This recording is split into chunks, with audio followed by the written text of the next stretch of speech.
पहले से जानते हैं तो यकीन करें हमारा रूसी खुफिया एजेंसी केजीबी की एक अधिकारी की लीक की हुई जानकारी के आधार पर आई किताब मित्रोखिन आर्काइव और वरिष्ठ पत्रकार कूमी कपूर की ताज़ा आई किताब इमरजेंसी द पर्सनल हिस्ट्री के ऐसे ऐसे खुलासे इस सत्र में आपका इंतज़ार कर रहे हैं, जो खुलासे काफ़ी होंगे आपके पांवों के नीचे से ज़मीन खिसका देने के लिए।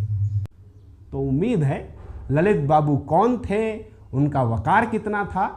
उन्हें सियासत के भीतर कौन लेकर आया, इन तमाम सवालों के जवाबात आप तक पहुंच चुके होंगे। और अब बारी है इस दास्तान के दूसरे खंड में प्रवेश करने की, यानी जानने और समझने की कि हत्या वाले दिन ललित बाबू के साथ क्या क्या घटा, कैसे कैसे घटा, और वो कौन कौन सी घटनाएं हैं जो ये साबित करती हैं कि ललित बाबू की हत्या एक बड़ी सियासी साजिश का अंजाम थी। इन तमाम सवालों के जवाबात अब आपको मिलने वाले हैं, तो चलिए हमारे साथ। तो बरस 1923 में बिहार के सहरसा जिले की बलुआ बाजार में जन्मे ललित नारायण मिश्र के बिहार के सबसे बड़े दो नेताओं यानी श्री कृष्ण सिन्हा श्री बाबू और अनुग्रह नारायण सिंह के साथ बेहद रागात्मक संबंध आज़ादी से बरसों पहले ही कायम हो गए थे। और यही वजह थी कि जब आज़ादी के बाद बिहार की सत्ता श्री बाबू और अनुग्रह बाबू के कब्जे में आई तो इन्हीं दोनों ने अपनी तर्जनी का सहारा दे ललित बाबू का भी सियासी पदार्पण करवाया। इतना ही नहीं, श्री बाबू ने तो ललित बाबू को दिल्ली ले जाकर उनसे पंडित जवाहरलाल नेहरू का व्यक्तिगत परिचय भी करवाया। और ये ललित बाबू का करिश्मा था कि पहली ही मुलाकात में पंडित जी ललित बाबू से इस कदर मुतासिर हुए कि न सिर्फ उन्हें कांग्रेस के टिकट पर लोकसभा का सदस्य बनवाया, बल्कि संसदीय सचिव जैसा अहम उत्तरदायित्व भी सौंपा, जिस उत्तरदायित्व का निर्वहन आने वाले वर्षों में ललित बाबू ने इस कदर आगे बढ़ाया कि फिर ललित बाबू के सियासी सफरनामे ने पीछे पलट के देखा ही नहीं दोबारा। फिर चाहे दौर कितने बदले हों, दशक कितने बदले हों, दिल्ली की गद्दी पर विराजने वाले प्रधानमंत्रियों की तख्तियां कितनी बार ना बदल गई हों, मगर ललित बाबू का कद जस का तस रहा। फिर चाहे दौर जवाहरलाल नेहरू का हो, गुलजारी लाल नंदा का हो, लाल बहादुर शास्त्री का हो, या फिर इंदिरा गांधी का क्यों ना रहा हो, दिल्ली की गद्दी पर विराजने वाला हर वजीर आजम ललित बाबू को अपने तरकश के सबसे अचूक अस्त्रों में से ही एक मानता था। और ललित बाबू के बारे में एक और बेहद खास बात थी जो उन्हें दिल्ली की राजनीति करने वाले बिहार के सभी नेताओं से अलहदा खड़ा करती थी। वो ये कि ललित बाबू यकीनन सियासत दिल्ली के सियासी गलियारों में करते थे, मगर उनका दिल हमेशा कोसी के इर्द गिर्द ही धड़कता रहता था। बिहार के ग्रामीण से ग्रामीणांचल इलाके के विकास की भूख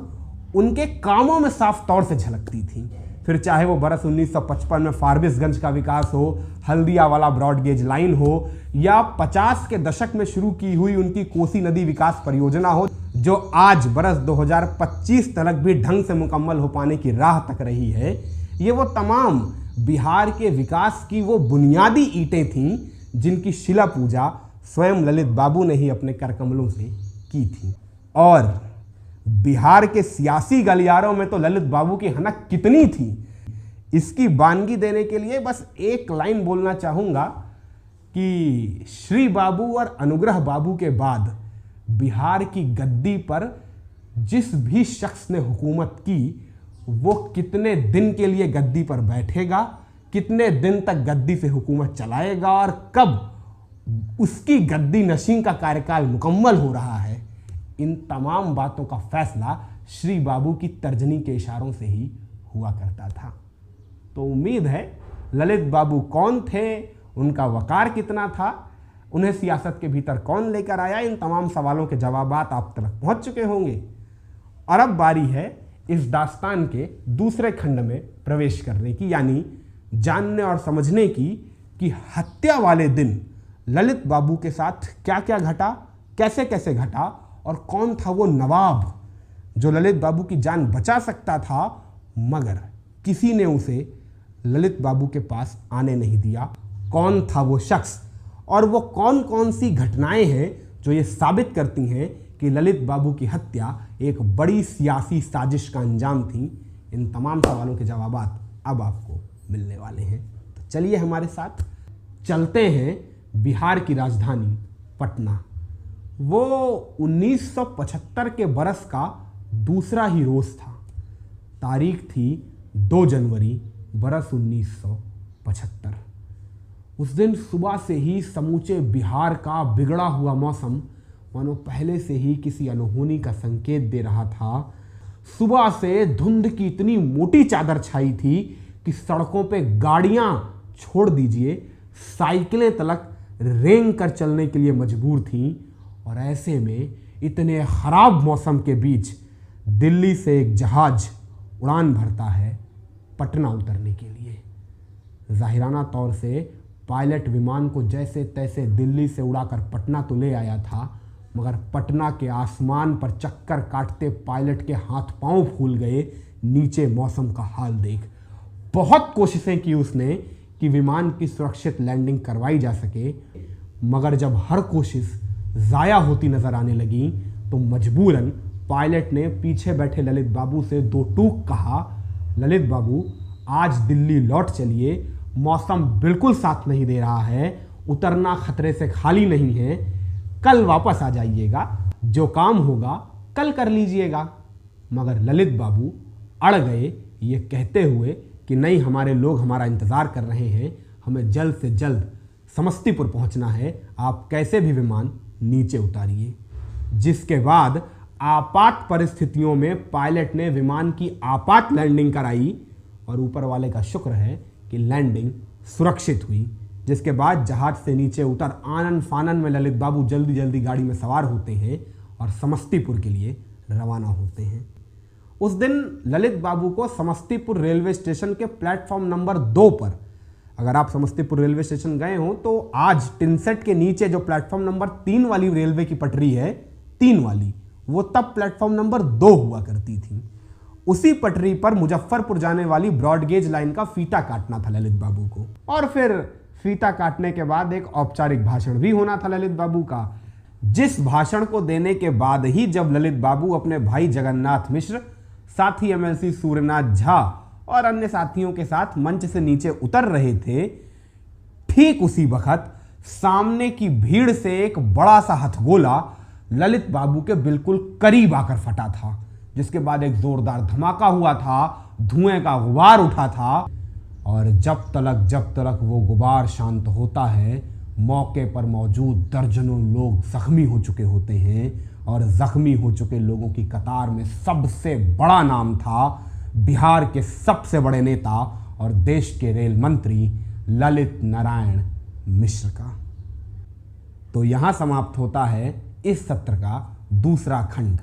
अब प्रवेश करते हैं तीसरे खंड की ओर, यानी सिलसिलेवार ढंग से समझते हैं उन घटनाओं को जो घटनाएं ये साबित करती हैं कि ललित नारायण मिश्र की यह हत्या कोई साधारण हत्या नहीं, बल्कि एक सोची समझी बड़ी सियासी साजिश का अंजाम थी। तो शुरुआत करते हैं बिल्कुल शुरुआत से, यानी जिस वक्त समस्तीपुर रेलवे स्टेशन के प्लेटफॉर्म नंबर 2 पर हथगोला फटने के बाद लोगों ने पहली दफा क्षत विक्षत हालत में रेल मंत्री ललित नारायण मिश्र को जिंदगी और मौत के बीच जंग लड़ते देखा था। आप खुद तसव्वुर करें, अगर ऐसे हालात में आप वहां अधिकारियों के तौर पर मौजूद होते तो सबसे पहले आपकी प्राथमिकता क्या होती? जल्द से जल्द आस पड़ोस के सबसे निकटस्थ सबसे बड़े अस्पताल में ललित बाबू का इलाज शुरू करवाया जा सके, ताकि ललित बाबू जिंदगी की यह जंग जीत सके, यही ना? मगर शायद उस वक्त ललित बाबू के आसपास मौजूद अधिकारियों को यह विकल्प रास नहीं आया था। तभी समस्तीपुर रेलवे स्टेशन से महज 45 किलोमीटर दूरी पर स्थित दरभंगा मेडिकल कॉलेज यानी डीएमसीएच, जिसे बिहार के सबसे बड़े मेडिकल कॉलेजेस में से एक का तमगा हासिल था, उसे नजरअंदाज कर अधिकारियों ने ललित बाबू को 132 किलोमीटर दूर दानापुर के रेलवे अस्पताल लेकर जाना ज्यादा मुनासिब समझा। माने इसका कोई सामान्य सा तर्कशास्त्र क्या आपके जहन में नजर आ रहा है कि जब 45 किलोमीटर की दूरी पर डीएमसीएच मौजूद है तो उस विकल्प को नजरअंदाज क्यों किया गया और उसके स्थान पर 132 किलोमीटर दूर दानापुर के रेलवे अस्पताल लेकर जाने का विकल्प समझाया गया।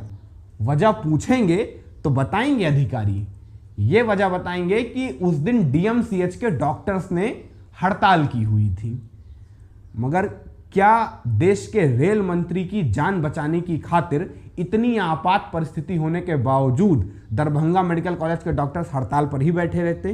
क्या प्रशासन उनसे मान मनुहार करने की कोशिश करता तो हड़ताल पर बैठे समूचे स्टाफ में से 2 डॉक्टर्स बाहर आकर ललित बाबू की जान नहीं बचा सकते थे? जवाब आप स्वयं बेहतर समझते हैं। पर चलिए, हमने मान भी लिया कि दरभंगा मेडिकल कॉलेज के डॉक्टर्स की दया करुणा की भावनाएं इतनी शून्य हो चुकी थीं कि वो देश के रेल मंत्री की जान बचाने के स्थान पर अपनी हड़ताल पर बैठे रहना ज्यादा मुनासिब समझ रहे थे। तो क्या उस वक्त समस्तीपुर रेलवे स्टेशन के प्लेटफॉर्म पर खड़े किसी भी शख्स के जहन में दरभंगा के उस नवाब का नाम नहीं आया था, जिस नवाब की ख्याति आस पड़ोस के समूचे इलाके में पसरी हुई थी कि कितना भी जख्मी से जख्मी मरीज हो, उसके हाथ से छू लेने के बाद वो मरीज भला चंगा होकर ही वापस जाता है।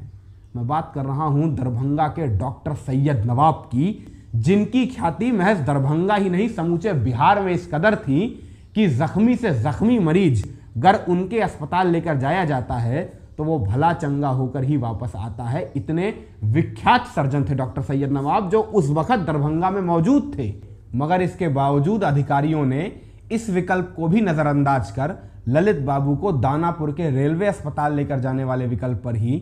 आगे बढ़ना मुनासिब समझा। पर सच कहूं तो चलिए, मान लिया हमने कि आपको ये तमाम विकल्प वाहियात लगे और आपने दानापुर के रेलवे अस्पताल लेकर जाने वाला विकल्प ही चुना, तो कम से कम दानापुर के रेलवे अस्पताल वक्त पर तो पहुंच जाते। माने समस्तीपुर के रेलवे स्टेशन से दानापुर के रेलवे स्टेशन की दूरी कुल 132 किलोमीटर थी, जिसे तय करने में आज 3 से 4 घंटे लगते हैं, तब 5 से 6 घंटे लगा करते थे। अब कायदे से तो यह चाहिए था कि चूंकि परिस्थिति इतनी आपात थी, देश के रेल मंत्री की जान खतरे में थी, तो आपात परिस्थितियों के अनुसार व्यवस्था कराकर इस 5 से 6 घंटे की दूरी को 4 से 5 घंटे में तय करवाया जाता। मगर आपको यकीन नहीं होगा कि जिंदगी और मौत के बीच जंग लड़ते रेल मंत्री को लेकर जाने वाली रेल 5 से 6 घंटे में तय की जाने वाली दूरी 14 घंटे में तय करती थी। 14 घंटे में, माने इतनी देर में तो इंसान रेल के भीतर ही दम तोड़ दे। पर यकीन करें हमारा, अगर सुबह सवेरे दानापुर के रेलवे अस्पताल में मौजूद प्रत्यक्षदर्शियों की माने तो इतनी अद्भुत, अविश्वसनीय, अकल्पनीय लापरवाहियों के बावजूद हमले के करीब 15-16 घंटे बाद अस्पताल पहुंचे ललित बाबू स्थिर थे, सामान्य थे, अपने आप को संभाले हुए थे। उनके शरीर में इतनी शक्ति थी कि वो न सिर्फ बोल पा रहे थे बल्कि अपने छोटे भाई जगन्नाथ मिश्र के लिए चिंता जाहिर कर रहे थे। स्ट्रेचर पे लेटे लेटे ललित बाबू बोल रहे थे कि अरे छोटे को देखो, छोटे को देखो, वो ज्यादा जख्मी है, उसके पैर में छर्रे गड़े हुए हैं। और दानापुर के रेलवे अस्पताल में मौजूद प्रत्यक्षदर्शियों की माने तो जाहिराना तौर से देखने से ही मालूम चल रहा था कि ललित बाबू से ज्यादा जख्मी जगन्नाथ बाबू हैं। उनके दोनों पैरों में छर्रे जड़े हुए हैं, खून रुकने का नाम नहीं ले रहा है, लगभग अचेतावस्था में है वो, और ललित बाबू तो बात कर पा रहे थे। मगर चमत्कार देखिए,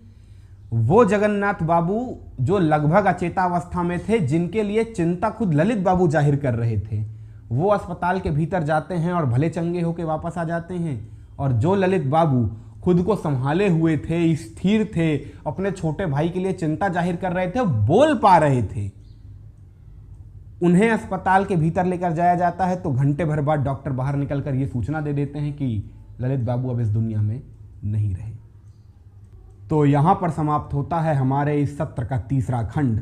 उम्मीद करता हूं आपको विगत की इन घटनाओं से समझ आ गया होगा कि आखिर क्यों ललित बाबू के समर्थक और उनके परिवार वाले ललित बाबू की इस हत्या के पीछे किसी बड़ी सियासी साजिश का शक जताते हैं। और जाहिर सी बात है, जहां कहीं भी शक और जिक्र साजिश का आएगा तो सवाल संभावित साजिशकर्ता के नाम को लेकर तैरेंगे ही तैरेंगे। और इसी खातिर अब हमें चलना होगा इस सत्र के चौथे और आखिरी खंड में, जहां हम तर्कों और कुछ बेहद मानद पुस्तकों के आधार पर यह जानने और समझने की कोशिश करेंगे कि आखिर ललित बाबू के संभावित साजिशकर्ताओं में किनके नाम सबसे प्रबल दावेदार के तौर पे लिए जा सकते हैं। तो देखिए, ललित बाबू की हत्या की साजिश रचने वाला कौन था, इस सवाल का जवाब जानने के लिए हमें दो अलग अलग रास्तों से खोज को आगे बढ़ाना होगा। सबसे पहले तो जानना होगा कि आखिर वो कौन कौन से किरदार थे जिनके पास ताकत थी, कुव्वत थी देश के रेल मंत्री के पद पर बैठे ललित बाबू की हत्या करवाने की। और फिर तर्कों के आधार पर जानने की कोशिश करेंगे कि आखिर इन संभावित नामों में से किस नाम को सबसे ज्यादा फायदा पहुंच रहा है ललित बाबू की हत्या से। क्योंकि भाई साजिश वही तो रचेगा हत्या की जिसे इस साजिश को रचने से कुछ हासिल होता हो। जिसे कुछ हासिल नहीं होता होगा वो क्यों रचेगा ललित बाबू की हत्या की साजिश? जहन में आया ना? तो चलिए अब आगे बढ़ते हैं। तो देखिए, सबसे पहले रास्ते की ओर अगर आगे बढ़ें कि किसके पास ताकत थी ललित बाबू की हत्या की साजिश रचने की, तो जाहिराना तौर से यह हत्या बरस 1975 में की गई थी, जिस कालखंड में हिंदुस्तान के भीतर सियासी ताकतवर अगर किरदारों की कतार खंगालेंगे तो उसमें एक ही नाम आपको सर्वशक्तिमान नेत्री के तौर पर नजर आएगा, देश की प्रधानमंत्री इंदिरा गांधी का। और यही वजह है कि ललित बाबू की इस हत्या के पीछे इंदिरा गांधी का नाम सबसे प्रबल साजिशकर्ता के तौर पर बरस 1975 से लेकर 2025 तक माना जाता रहा है। मगर इस कहानी में ट्विस्ट तब आता है जब हम रूसी खुफिया एजेंसी केजीबी के एक अधिकारी की लीक की हुई जानकारी के आधार पर आई किताब मित्रोखिन आर्काइव के पन्नों को पलटते हैं, जिन पन्नों पर यह साफ तौर से दर्ज किया गया है कि चूंकि ललित नारायण मिश्र की करीबी रूसी खुफिया एजेंसी केजीबी से मानी जाती थी, सिर्फ और सिर्फ इसी नाते अमेरिकी खुफिया एजेंसी CIA ने ललित बाबू की हत्या करवाई थी। स्पष्ट रूप से मित्रोखिन आर्काइव, जो हिंदुस्तान की किताब भी नहीं है, उसमें ललित बाबू के नाम का जिक्र भी किया गया और उसके साथ CIA का नाम जोड़ के यह साबित करने की कोशिश की गई कि ललित बाबू की हत्या CIA ने करवाई। जिसके बाद ललित बाबू की हत्या के संभावित साजिशकर्ता के तौर पे दो नाम सबसे ऊपर चलने लगे, एक इंदिरा गांधी और दूसरा CIA। अब अगर यह पता करने की कोशिश करें कि इंदिरा और CIA में से किसे ललित बाबू की हत्या करवाने से ज्यादा लाभ हासिल होता हुआ नजर आ रहा है, तो संभवतः ललित बाबू की हत्या से जुड़े सबसे प्रबल किरदार का नाम हमें पता लग जाए। तो चलिए सबसे पहले बात करते हैं कि ललित बाबू की हत्या से इंदिरा गांधी को क्या लाभ हो सकता था। तो मेरी व्यक्तिगत दृष्टि में मानेंगे तो ललित नारायण मिश्र की हत्या से इंदिरा को रत्ती भर भी कोई लाभ हासिल हुआ नहीं, उल्टा हानि इतनी बड़ी जरूर हुई कि इंदिरा की समूची सियासत गर्त में समा गई। इंदिरा अर्श से फर्श पे नजर आने लगी, सिर्फ और सिर्फ ललित बाबू की हुई इस हत्या के बाद। जहन में सवाल कौंध रहा होगा, कैसे? तो बताएंगे आपको कि ललित बाबू की हत्या से कैसी हानि हुई इंदिरा को, मगर उससे पहले यह समझ लीजिए कि ललित नारायण मिश्र के इंदिरा गांधी और संजय गांधी के साथ बेहद रागात्मक संबंध थे, आज से नहीं बहुत पहले से। जब इंदिरा प्रधानमंत्री भी नहीं थी तब भी ललित बाबू और इंदिरा के संबंध बेहद अंतरंग थे, और यही वजह थी कि जब संजय को सियासत के भीतर इंदिरा लेकर आई तब उन्हें सियासी तौर से परिपक्व बनाने वाले किरदारों में से भी एक नाम ललित बाबू का ही माना जाता था। इतना ही नहीं, ललित बाबू और इंदिरा के बीच भरोसे का इतना मजबूत रिश्ता था कि ललित बाबू इंदिरा के सबसे बड़े संकट मोचकों में से एक गिने जाते थे इंदिरा कैबिनेट के भीतर। और अगर वो संकट जयप्रकाश नारायण से उपज रहा हो तब तो ललित बाबू इंदिरा के तरकश के वो अचूक ब्रह्मास्त्र थे जिसका वार कभी खाली नहीं गया था। तारीख गवाह है, किताबों के पन्ने तस्दीक करते हैं कि बरस 1975 के कालखंड के पहले जब कभी इंदिरा और जेपी के संबंधों में तनाव आया था, वो ललित बाबू ही थे जिन्होंने मध्यस्थ बन इंदिरा और जेपी के संबंधों को सामान्य करवाया था। और अगर ललित बाबू के पोते ऋषि मिश्रा की बात माने तो जिस दिन ललित बाबू की हत्या समस्तीपुर रेलवे स्टेशन के प्लेटफॉर्म नंबर 2 पर की गई थी, यानी 2 जनवरी बरस 1975 के रोज, उसके ठीक चौथे दिन यानी 6 जनवरी बरस 1975 के रोज ललित नारायण मिश्र की जयप्रकाश नारायण के साथ होने वाली थी एक अति महत्वपूर्ण गोपनीय मुलाकात, जो गर हो गई होती तो शायद इतिहास खुद को फिर दोहराता, शायद तारीख एक दफ़ा खुद को दोहराती और इंदिरा और जेपी के संबंधों को दोबारा ललित बाबू सामान्य करवा चुके होते और फिर ना ये मुल्क इमरजेंसी देखता और ना इमरजेंसी के बाद इंदिरा के उस अवसान को देखता। मगर ऐसा हो ना सका, चूँकि इस मुलाकात के होने से पहले ही ललित बाबू की हथगोला फेंककर हत्या कर दी गई। तो मेरी व्यक्तिगत दृष्टि में तो ललित बाबू की हुई इस हत्या से इंदिरा को सिर्फ और सिर्फ नुकसान ही हुआ,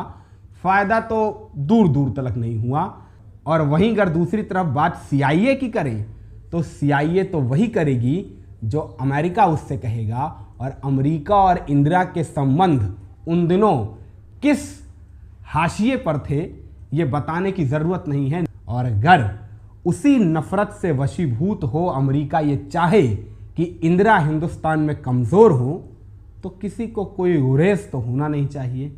और अगर बरस 1975 के कालखंड में हिंदुस्तान के भीतर कोई इंदिरा को कमज़ोर करना चाहेगा